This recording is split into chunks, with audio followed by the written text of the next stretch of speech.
Assalamu alaikum, welcome back to my channel Learning Her with SR. I am Sahil Kamal. Today's topic is about the use of enough. Enough का मतलब है काफी, किसी भी चीज का कहते हैं काफी हद तक या काफी। तो इसका इस्तेमाल जो है उसके बारे में मैं बताऊंगी कि इसमें एक फॉर्मूले के मुताबिक इसका करेक्ट यूज होता है सेंटेंस में, जिसके लिए एडजेक्टिव या एडवर्ब इनफ से पहले होना जरूरी है।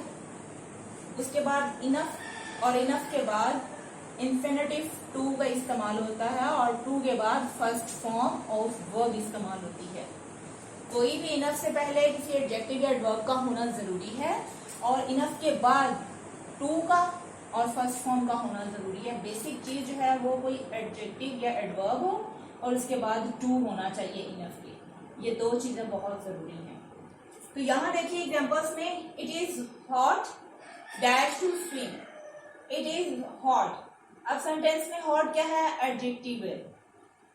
जैसा कि मैंने बताया इनफ से पहले एडजेक्टिव या एडवर्ब होना चाहिए। एडजेक्टिव आ गया, अब यहाँ पर इनफ आ जाएगा। इनफ के बाद टू का होना जरूरी है, टू और first form of verb swim. Second है दे आर ब्रेव। यहाँ पर ब्रेव इज ऑल्सो एडजेक्टिव और उसके बाद enough then to first form, ये भी first form first form. To face the enemy.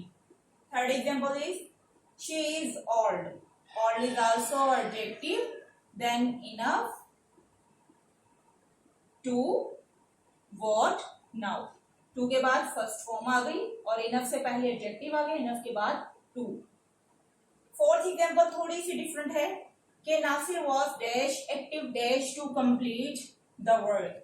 ये नेगेटिव है, नेगेटिव एग्जाम्पल है। नासिर वॉज नॉट, अगर हमने इसको नेगेटिव बनाना है इनफ के साथ तो Nasir was not active, adjective से पहले नॉट आ जाएगा।